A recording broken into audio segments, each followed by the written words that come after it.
Don't skip this video. अगर तुम इस वीडियो को पूरी देख लेते तो मैं इस बात का तुमसे वादा करता हूँ कि तुम 100% तुम्हारे ब्रेन फॉग, डोपामाइन ट्रैप, ऐसी डिस्ट्रैक्शन जो तुम्हारे लिए बहुत ही ज़्यादा खतरनाक है, तुम्हारे सक्सेस के लिए, तुम्हारे गोल के लिए, उन सभी को तुम इस वीडियो के बाद छोड़ चुके होगे। ये मेरा तुमसे वादा है। इस इंटरनेट पर तुम्हें कोई वीडियो नहीं मिलेगी जो तुम्हें एकदम स्पष्ट तरीके से इस बात को समझाए कि आखिर हो क्या रहा है तुम्हारे साथ। और तुम्हें नहीं देखना तो तुम स्किप करके जा सकते हो।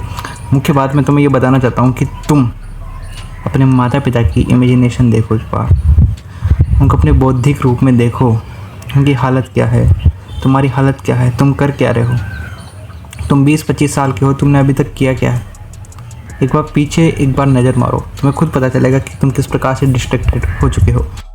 ये वीडियो तुम्हारे लिए वरदान सिद्ध होगी अगर तुम इसमें टिके रहते हो। चलो स्टार्ट करते हैं वीडियो को। देखो, ये जो ब्रेन फॉग है, ब्रेन फॉग का मतलब ये है कि हमारी मेमोरी का कम हो जाना, धीरे धीरे हमारी मेमोरी लॉस होना स्टार्ट हो जाती है।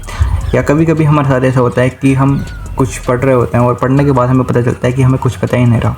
हमने पढ़ा तो सही, लेकिन हमारे दिमाग के अंदर एंटर ही नहीं किया। इस प्रकार की बातें हमें इसमें देखने को मिलती है।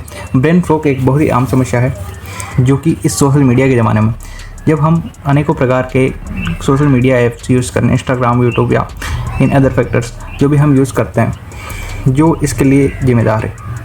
जब हम इनको यूज़ करते हैं तो हमें मानो हमने एक रील देखी, एक रील देखने के बाद हम उसके अलावा दूसरी रील्स देखते हैं। हर रील्स में अलग अलग प्रकार का कंटेंट होता है, किसमें अलग अलग रस का कंटेंट होता है, अलग अलग आनंद का कंटेंट होता है। उसमें किसी रील में हम देखते हैं लव का कंटेंट था, किसी में फिटनेस का कंटेंट था, किसी में अदर फैक्टर्स, कुछ ना कुछ अलग अलग प्रकार का उसमें कंटेंट होता ही है जो बहुत ही अलग होता है।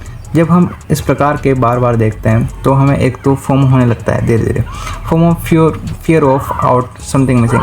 तुम्हें लगता है कि कुछ ना कुछ मेरी लाइफ से मिस हो रहा है, कुछ ना कुछ मैं छोड़ रहा हूँ यार, ये कर रहे हैं जो मैं नहीं कर रहा, या फिटनेस में यार अच्छा कर रहा है, अच्छा कर रहा है। बल्कि ऐसा कुछ नहीं है।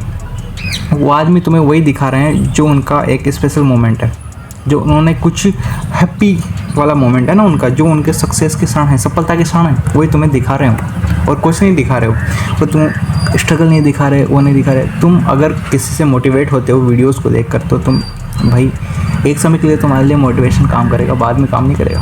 एक अपने दिमाग को यहाँ से माइंड सेट चेंज करना है। माइंड सेट तुम्हें करना क्या है, वो तुम्हें यहाँ पर प्रोग्राम करना है, तभी तुम बदल पाओगे। अब दूसरी बात, स्लीप।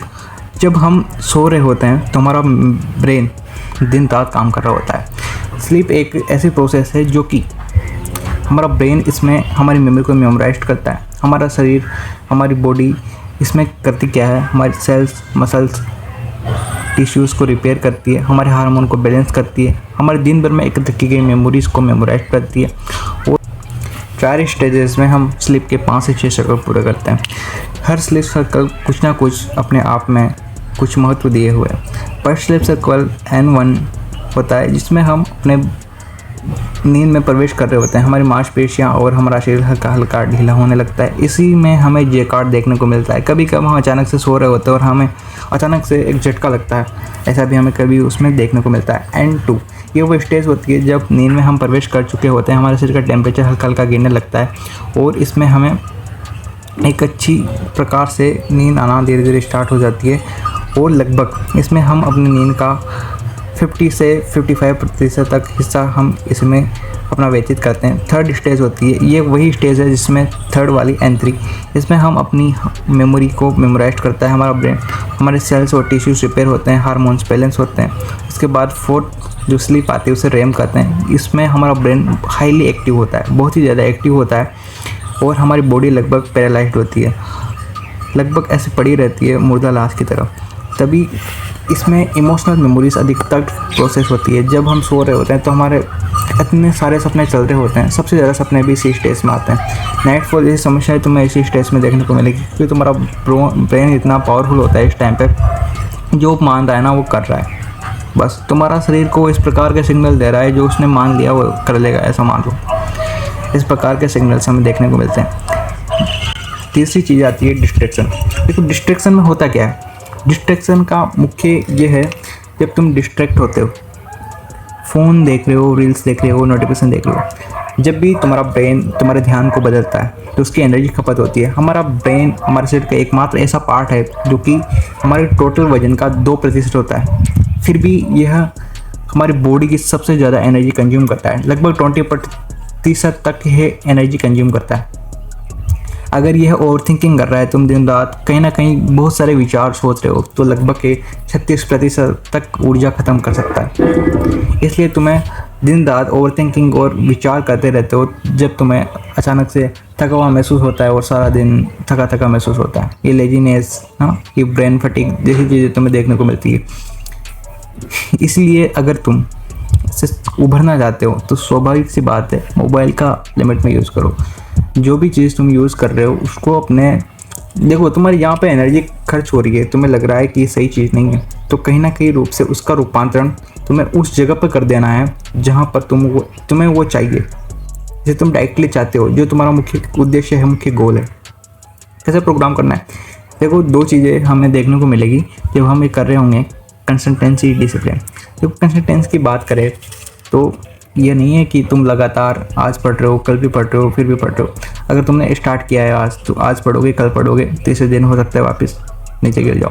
तो नीचे गिर के तुमने ऐसा नहीं सोचना है कि मैं वापस वहीं से स्टार्ट करूँगा। जहाँ से तुम गिरे हो ना, वहाँ से उठकर आगे भी बढ़ सकते हो। लगभग 90% लोग इसी प्रकार से फॉलो करते हैं और इसी प्रकार से सक्सेस होते हैं। जो सोचते हैं ना, अभी यार मेरा टाइम वेस्ट हो गया, फिर वापस वही डिमोटिवेट होकर 2 से 4 दिन और वेस्ट कर दो, ऐसा नहीं है। इसका वही मतलब है कि जो तुम कर रहे हो ना, जो तुम गिर गए हो, अगर तुम्हारा कैलेंडर है, 1 टिक लगाया, आज 2 टिक लगाया, तीसरे दिन अगर तुम गिर गए हो, रेड टिक लग चुका है, तो तुम्हें आगे के रेड टिक को बचाना है। ऐसा नहीं है कि तुम रेड टिक लग गया है तो अब तो बस छोड़ो, सारे रेड टिक हो जाएंगे, फिर तो ऐसा नहीं करना है ना। तो डिसिप्लिन जैसी कोई चीज़ होती नहीं है। डिसिप्लिन उसे कहते हैं जो तुम्हें करना है करो। अपने मन को, अपने विचारों को, तुम्हारा ब्रेन तुम्हें कहीं ना कहीं प्रकार से बेवकूफ़ बनाना स्टार्ट करेगा, ये करो वो कर। अभी मेरी वीडियो देख रहे हो, कोई बोलेगा दूसरी वीडियो देख के बेवकूफ़ बनाना स्टार्ट करेगा। वीडियो को देख लिए तो यहाँ से स्किप करके चले जा सकते हो। अपनी ज़िंदगी बदलना चाहते हो तो यहीं से जाओ और अभी फ़ोन को एक साइड में रखो और स्टार्ट कर दो जो भी करना है। टू बी होनेस्ट ब्रदर, अगर कुछ करना है तो ऐसा ही होगा, वरना कुछ नहीं होगा। तुम्हें शर्म नहीं आती क्या? तुम्हारे माता पिता के चेहरे देखो, फिर धीरे धीरे तुम बदलना स्टार्ट हो जाओगे। कुछ देखो, जब तुम पे प्रेशर पड़ेगा ना, तुम अपने आप ऑटोमेटिक कुछ ना कुछ सुधार करना स्टार्ट कर दोगे। मिलते अगली वीडियो में, तब तक के लिए धन्यवाद।